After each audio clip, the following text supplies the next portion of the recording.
Hello, and welcome back to the JP Fan Club podcast, quarter 3, episode 2. I'm Bars. I'm Sebastian. I'm Paul.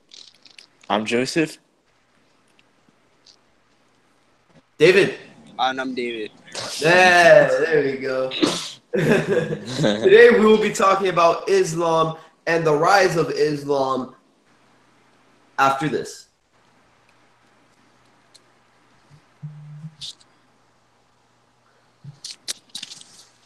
All right.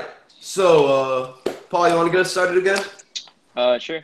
All right. So, the rise of Islam talks about how Allah, the one God of Islam, Muhammad, founder of Islam. Islam is a religion based on the belief in Allah. Muslim, a follower of the religion Islam. Hiraja, I guess. Hijra. Muhammad's move from Mecca to Yathrib in 1622. Mosque, Islamic house of worship. Paul, Mosquito. Hajj. A pilgrimage to Mecca. Oh God. Quran. Hit the Quran. Holy Book of Islam. Sunnah, Islamic model for living based on the life and teachings of Muhammad. And Sharia, body of Islamic law. Yeah, Sharia is actually really important nowadays because that is the law that pretty much all Islamic countries follow, even up to this day, and it really hasn't been touched since it started. So I think that's something important to keep in mind when we're talking. That's why, like, when people think of like Muslim laws, like hand for hand type thing, you think it's absurd, but that's how things were like back then. Yeah, it's a cultural thing, but a lot of the stuff that they did wasn't really. It didn't have like a malicious intent. Like the reason why they covered up women back then was to avoid rapings in the Middle East. I don't know if you guys knew that, but oh no, actually, I didn't know that. It was actually to protect them. But now it transformed into something different over time. And so basically, like Muhammad, they consider him as like a prophet, right? And so he basically like started teaching everybody in the Middle East about like Allah and like his ways and like what he could do to them and like how he could like change their lives. Yeah. In the year like 570, Muhammad was born. He started his missionary when he was like around 40. So Muhammad was like Jesus in one way. They were both sort of midlife. Jesus. When they started their missions. Intent. Yeah, according to Islamic belief, the angel Gabriel visited Muhammad and told him to speak the word of God to his people. So there's a lot of similarities between, Jesus and Muhammad. The angel Gabriel visited Muhammad and told him to go out and evangelize, and the angel Gabriel went to Mary and told her that she was going to birth the son of Christ. So you see a lot of similarities between our faith and the Islamic faith.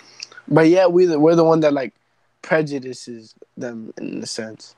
But you mean like we're like American, or a lot of people in America discriminate against Islamic people because there's such a cultural difference.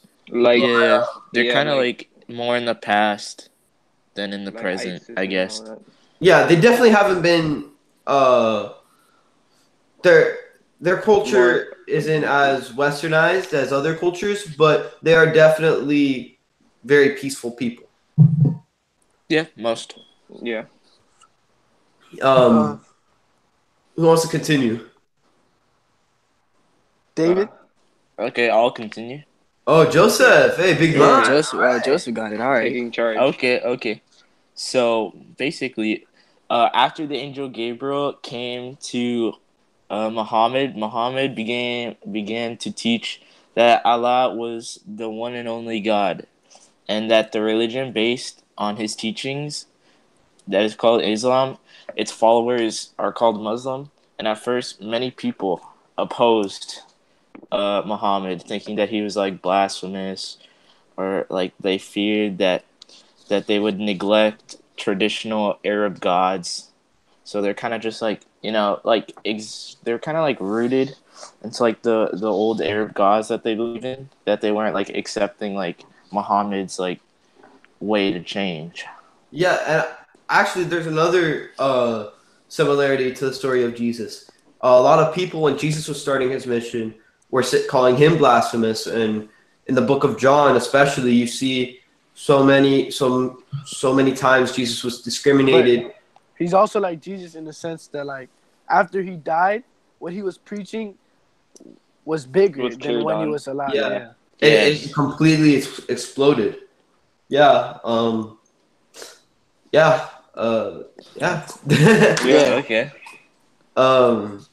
So who wants to keep going? All right, I got it. Yeah. So basically, like, all right. So after that, like, everybody, like, since they opposed him, they wanted like to leave Mecca and like move to other places, so like maybe they could try it. But and like as soon as like everybody began to worship that Allah was like the one and only God, Muhammad like died in like 632. Like shortly after that, they all did that. And basically like much of the Arabian Peninsula, like they were already all united under Islam. Yeah. So now that we talked about Muhammad, why don't we actually talk about what Muslims, like, we already know the history of the religion, or the history of the central person to their religion. Why don't we talk about what Muslims actually do? Yeah, so basically like they have 5 duties that they had to perform like every day. And like these 5 were faith, prayer, alms, fasting, and pilgrimage. And these duties, like, they show a person's acceptance of the will of Allah. Yeah. So why don't you give the first duty? All right. Miss Cap was talking about that too. Oh yeah, that's true. She was talking about it. Oh, Miss Cap? Yeah. Yeah, Miss Cap. Yeah. She was talking about that in the interview. Good job, Joseph. You guys ruined the surprise. All right, whatever. Well, no. Nah. God damn it, Paul. Read what she was gonna read. Yeah. And the central ideas of Islam are found in the Quran. The Muslims believe that this book states the will of Allah as revealed to Muhammad. Muslims are also guided by the example of Muhammad's life, called the Sunnah, and by a set of laws and rules, the Sharia. So it's one thing about the Muslims' faith that I wish that Christians were like, is that they're very structured and they cling on to their faith no matter what. Everything that they do is under a set of rules, and they cling to those rules and they don't let go because they're that devoted to their faith. Yeah, the only like bad part about that is like the extremists and stuff that like take it too far. It's easier to become extreme in your religion when you're so devout in it, but like in every religion, there's going to be extremists. Yeah. Right. I mean, that's like you said. It's kind of a downside, but I feel like it's kind of like an upside, because like with Christianity, like the Roman Catholic is just like strictly like to the Bible. Well, then there's like other branches of Christianity, that other people experience. Yeah. And like it's all about like how you believe that it happened. So I feel like it's kind of an upside that we have like so many things to like join. Like apart. It's up to interpretation. Yeah. Yeah. All right. Well, thank you for that, everybody. And now we're gonna send you guys off to a exclusive interview with the wonderful Miss Kep that our very own Paul performed. So yeah, here you go. Dale, peace. Okay, guys. Now, like, we're gonna do the conclusion. Now watch me whip. Shut up. We'll just be like, oh, this relates to that in this way. Oh fuck! I forgot that. All right, wait, let me just do it again.